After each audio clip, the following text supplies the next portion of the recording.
Hey guys, it's Katie here with Life Mundane and welcome back to my channel. Today I want to share 5 must-haves for the homeschool mom. As a second generation homeschooler, one that was homeschooled myself and is now homeschooling my 6 kiddos, I really want to share with you 5 things that I've noticed that can make your homeschool year go so much smoother and help you stay on track. So let's get started. Hi, my name is Katie and welcome to Life in the Mundane. I am second generation homeschool mom of 6 beautiful kiddos, and on this channel we talk all things resources.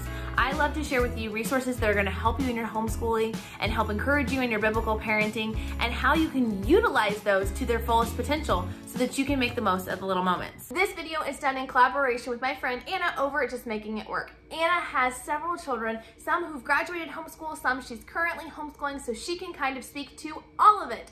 She talks a lot on her channel about home management and homeschooling, all from a biblical perspective, so be sure to check out her channel down in the link below in the description. You can also find a link there for this playlist where you will see all sorts of YouTube mamas coming and sharing with you their wisdom of things that they have found helpful in their homeschool. So, what are these things? Well, the first is to find a planner that works for you. Now, in my home, I like to use the Organized Homeschool Planner. This is one sold by Not Consume Ministries. I've done a whole playlist of videos talking about how to organize it, giving you a flip through, giving you all sorts of details, and I will link that up in the iCards and down in the description below if you guys are interested in peeking more into that one. But what's more important is to find one that works for you and the way your brain works. I know parents who work way better with just a notebook and pen, with none of the fanciness. I know others who work better with digital resources like Homeschool Planet, or they even like to use free digital resources like Trello. There are lots of great options out there, and there's not one that's the right or wrong way. The only wrong planner is the one that you're never ever gonna use. So go out, find what is gonna work for you. When we fail to plan, we plan to fail. And I don't want that to happen to you in your homeschool. You can decide whether you're going to plan a daily basis, a weekly basis, a quarterly basis. It doesn't have to be super detailed. It can look completely different depending on you and your personality and your homeschool curriculum. But having some general plan, having general goals for your year really is what is going to help it be successful. Speaking of plans, that brings us to number 2. We need to have plans when the plans don't go as planned, right? If you've been homeschooling for any period of time, you know you're going to have bad days. It's just a reality of life. And so with that, I recommend having a homeschool bad day box. Now, I've done an entire video on this and talking about how I put together my box that you guys can check out in the iCards and down in the description below. But in a nutshell, a bad day box is simply a basket, a box, a container full of educational resources that are no prep, that are easy to execute and require 0 decision making, that will help you continue your learning on those days when you need to set aside the typical curriculum. You might feel overwhelmed. Maybe you have your child is sick or you are sick. Maybe you're having bad attitudes, you or your child. This box is going to help you with those things. Help you continue the learning, but maybe take a break from the typical schoolwork and kind of be able to make the most of those little moments.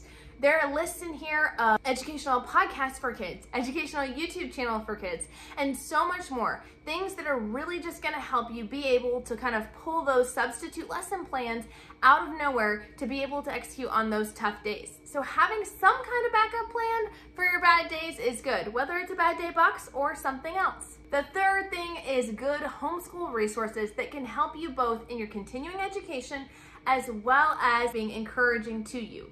Now, there are tons of homeschool resources out there. That's literally what this channel is about. So if you like learning about homeschool resources that might help you in your homeschooling, be sure to subscribe.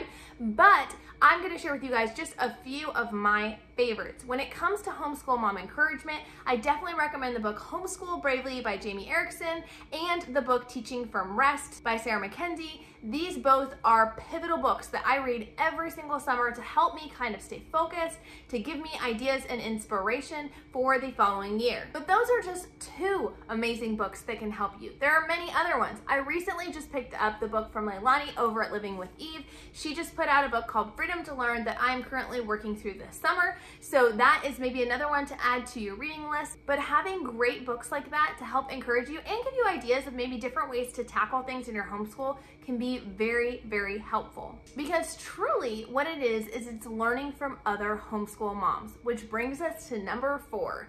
You need a community. You need to homeschool with other homeschool moms. Now, I know some of you guys have commented before that you're maybe in an isolated situation. Maybe you're a missionary in another country. Maybe you're in a more isolated area. There's not a lot of other homeschoolers around. Well, I want to encourage you as much as possible to connect with people in real life. But when that is not possible, just know the internet can be a great place to connect with other homeschooling moms. Whether you're learning by watching YouTube videos, whether you're chatting on Instagram or Facebook, yes, social media has its woes and its problems, but it also does a great job of connecting all of us together. We can learn from one another. We can ask questions from one another. We can pray together. There really is a lot of community that can be had there. Just remember, digital can definitely be helpful too. And that brings us to number 5. Number 5 is knowing your why and having it written down. This is absolutely critical. This is homeschooling 101, but don't skip over this, especially if you've been homeschooling for a long time. Actually, if you've been homeschooling for a long time, it's probably time to revisit your why, to start fresh with a new piece of paper and a pen and ask yourself, why are you homeschooling right now? Not why did you start homeschooling years ago, but why are you homeschooling right now? Because it does evolve and change over time. Having this list written down, praying through this, talking with your spouse with this, and having it posted somewhere or easily accessible to you will really help you when it comes time to critical decisions in your homeschool. When it comes time to make decisions about extracurricular activities or curriculum, you can filter it through that list. So if one of the things you wanted to do is that you wanted to make sure that you targeted curriculum, that you targeted material that would be to your child's learning styles, then that's going to help you make that decision about whether or not you should go with just what you have, or if you should go with a different curriculum that maybe fits better with how they learn. These really can help you make a lot of those decisions. It also can be helpful on those very tough days when you feel like quitting, when you feel like it would be easier to just put them on the bus and send them off to school. You can revisit that to see what your whys are. Now, I do know there are a few moms out there who have written their whys, and when those bad days come and those rough seasons come, they look at their why and they realize that maybe it is a better option to look at another educational option, and that's okay. That's why that why is there, is to help keep you guys on track, to keep you from making emotional decisions or impulsive decisions when it comes to making purchases or changes, that will help keep you focused on the goal ahead. Of course, these are just 5 different things that you can utilize in your homeschool, but there is so much more out there to be had, so many more amazing tools and resources. And like I said, be sure to check out the playlist down below because you can learn even more about those things. I'm excited to watch it myself. And again, check out Anna over at Just Making It Work. We'll talk to you guys next time. Bye.